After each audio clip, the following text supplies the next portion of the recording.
안녕하세요. 저는 김종길 국어학원 강서점 중등부 이태훈 강사입니다. 저는 오늘 제가 이번에 기말고사 때 담당했던 등명중학교 2학년 내신 적중 사례를 설명해 드리도록 하겠습니다. 자, 우선 총평을 한번 보도록 할게요. 총평을 보시면은 교과서에 실린 문학이나 문법도 물론 나왔지만 그에 비해 프린트를 통해 수업했던 품사가 굉장히 그 출제된 문제수가 많았어요. 그렇게 되면 문제는 뭐냐면은 혼자서 공부하는 아이들은 문제집에 자기네 학교, 등명중학교에 사용하는 문제집에 품사 문제가 없습니다.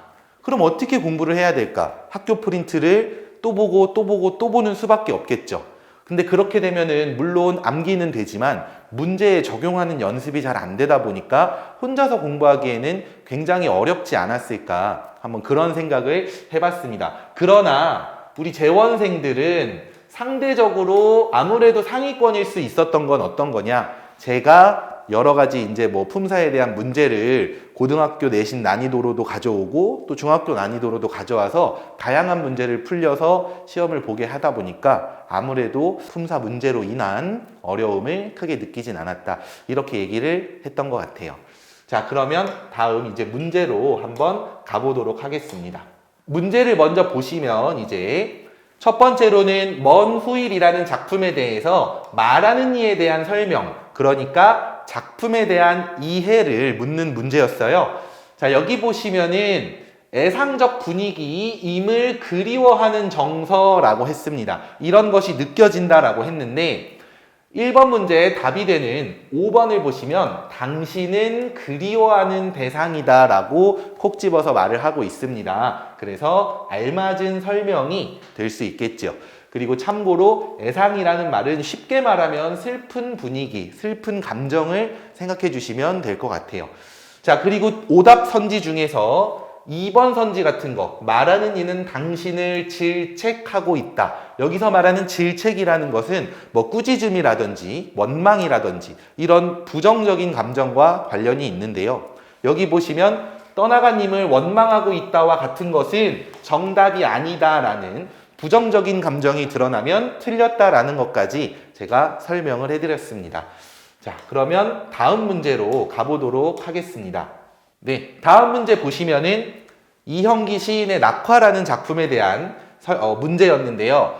나에 대한 설명에서 알맞지 않은 것은 이라고 했는데 이별에 대한 부정적인 인식이 드러난다, 상실감이 드러난다 라고 했는데요.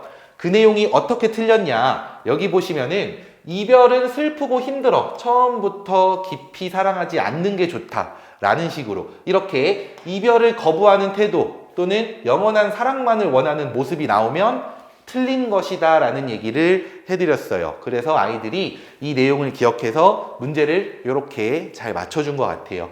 자, 그리고 올바른 선지 중에서는 아픔을 통해 성숙할 수 있다는 깨달음을 역설적으로 표현한다. 자, 여러분 이런 문제 풀 때요, 아픔을 통해 성숙 맞죠? 역설적 표현도 맞아요. 근데 가끔씩 여기에 반어적 표현이라는 말이 나올 때 있어요. 그런 경우엔 틀린 겁니다.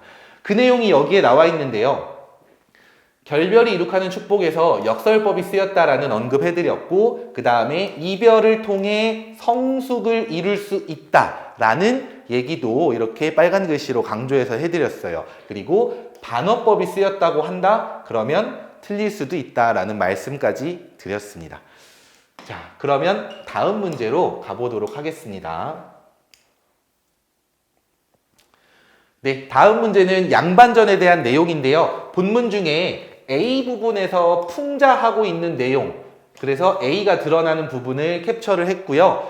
A 부분은 양반의 아내가 양반한테 당신은 글 읽기만 좋아하더니 먹고 사는 데는 도움이 안 된다라는 얘기를 하면서 한 푼어치도 안 되는 그놈의 양반이라는 말을 하는 내용이에요. 자, 여기서 이제 양반은 양반의 아내한테 비난을 받고 있는데 어떤 내용으로 비난을 받는지 그걸 물어보는 거였겠죠.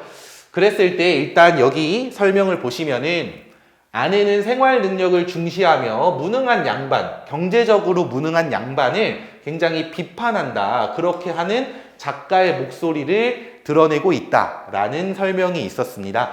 자, 그래서 답이 되는 것이 무엇인가 보면은 양반의 무능과 비생산성. 결국 이게 뭐냐면은 87번 설명에서 말한 대로 어떤 경제적인 그런 무능을 말하는 것이겠고, 그 경제적인 무능을 비판하고 있다라는 설명이 들어맞아서 또 잘 풀어줄 수 있었던 것 같습니다. 다음으로 가보도록 할게요. 네, 이제부터는 품사 문제가 나올 건데요. 참고로 교과서에 있는 문법은 한글 창제의 원리였는데 2문제 나왔고요. 교과서에 없는 문법인 품사에 대한 문제는 10문제 이상 나왔습니다.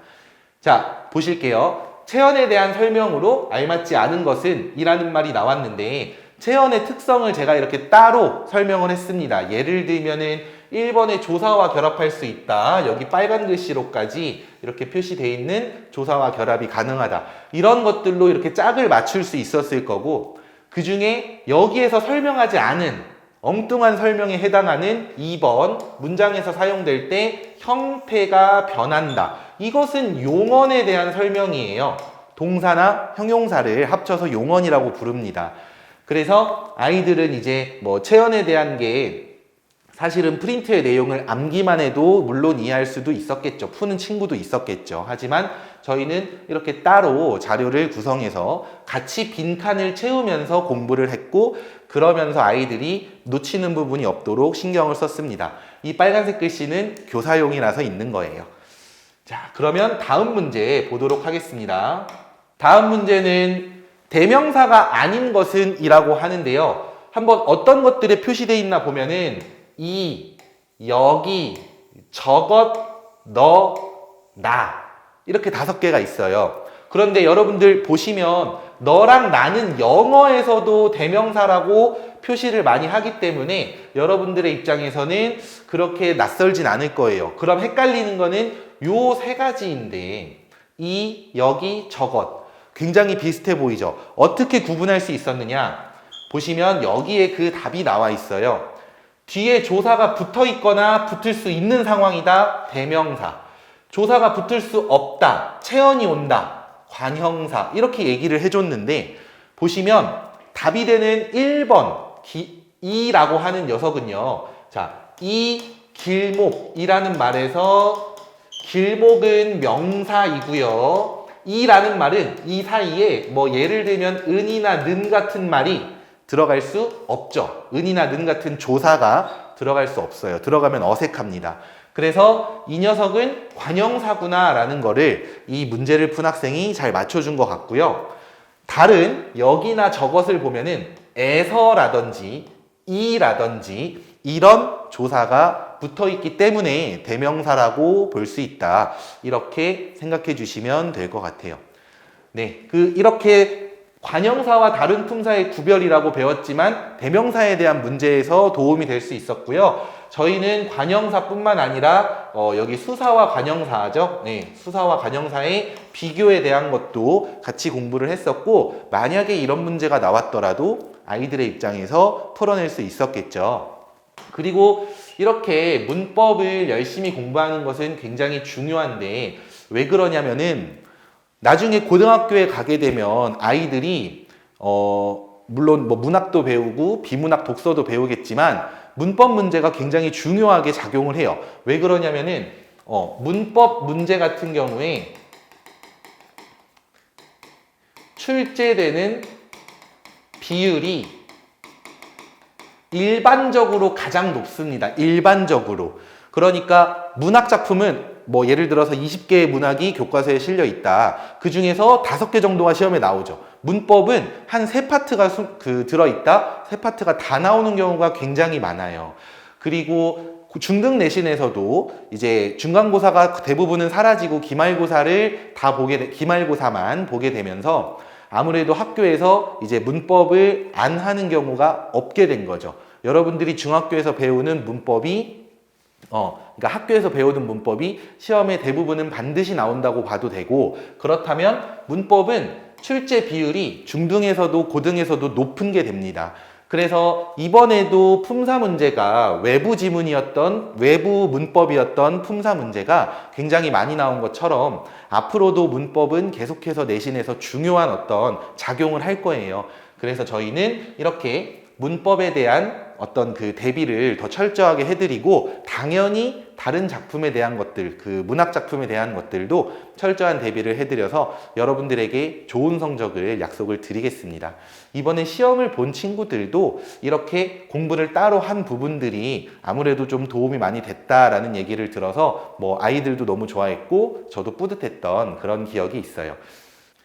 네, 제가 준비한 내용은 여기까지였습니다. 들어주셔서 감사드리고요. 여러분들 올해 새해 복도 많이 받으시고 또 학습적으로도 많이 성장할 수 있는 그런 한 해가 되어서 나중에 고등학생 그리고 대입에 모두 성공하시길 기원하겠습니다. 감사합니다.